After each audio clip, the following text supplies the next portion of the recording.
we have about rhetorical analysis. We will talk about general rhetorical analysis, text we have read, and assignments we have done. When analyzing a text, it is important to look at different things.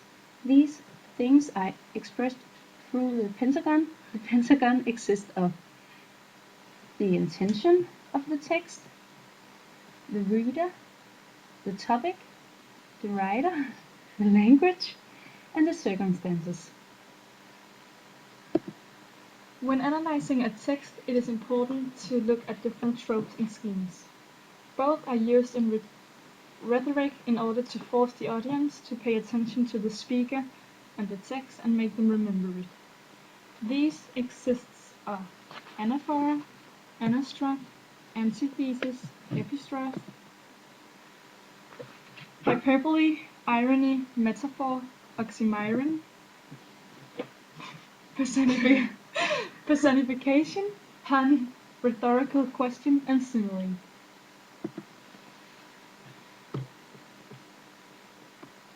In relation to our work with this topic, we have read and analyzed the following 2 articles: Bachmann wins first poll of Republican contest for 2012 presidential election, and Bachmann's no joke.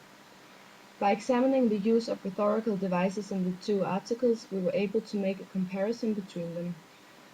For example, in the first article, there is a lot of use of logos, anaphora, and it's formal and objective, whereas the second article is very pathos-filled, informal, and subjective. By making a rhetorical analysis of the 2 articles, we were able to focus on the differences concerning the writer-reader relation and the author's intention with the articles. We analyzed the speech "I Have a Dream" by Martin Luther King and the different tropes and schemes. The speech was held in 1963 in front of Lincoln Memorial. The speech was a defining moment of the American Civil Rights movement.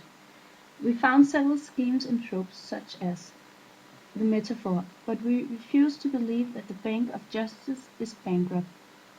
Martin Luther King believes that justice is out there, it just needs to be found.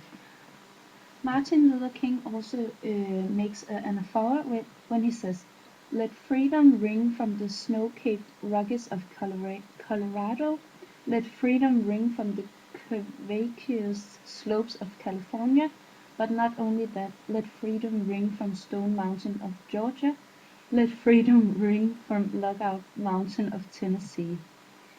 Martin Luther King uses the phrase "let freedom ring" at the beginning of several sentences because it makes the theme word freedom easy to remember. We have read the text blog post which introduces the different appeal forms, namely logos, ethos, and pathos. We also read different blogs with different themes. We read extracts from the Christian blog Fiddlery on the Roof, the blog Funky Brown Chick, which is about dating and her single life. We also did several assignments based on the before-mentioned articles. We used the pentagon and tropes and schemes. As mentioned earlier, the pentagon is a very good and useful figure when you have to analyze a non-fiction text rhetorically. It consists of 6 different sections or areas, which a rhetorical analysis often involves. These areas are the topic, the writer, the reader, the intention, the language, and the circumstances. The areas form the basis of a good analysis. A text which we have analyzed with this method is Senator Barack Obama's announcement for president. To illustrate how to use the pentagon, it will now be filled out in reference to the before-mentioned text. The topic: Barack Obama's candidacy for the presidential election and how it would have an impact on the whole nation. In the text, Barack Obama expresses his view on America at that time. The writer of the speech is Barack Obama himself. When writing or talking about this area, it can be a good idea to mention that the speech was held on the 10th of February 2007 and come up with some knowledge and facts about the writer. The reader. Of course, this is a speech, but the readers can be seen as the listeners, which in this example is the people in attendance in Springfield, Illinois, where he held his speech.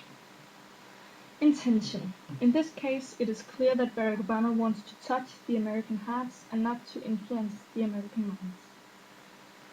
Circumstances. It is a speech, and it is clear that it wants to create credibility between Barack Obama and the listeners and readers. Language. In this case, you can involve the different rhetorical devices. In Barack Obama's speech, the language is very straightforward and relatively simple. This is important because he speaks to the whole nation, which represents all kinds of people. He also uses different appeal forms such as ethos, pathos, and logos. At the same time, he uses theme words, allusions, and metaphors. Good luck! If you have to Analyze a text rhetorically. Bye! Bye.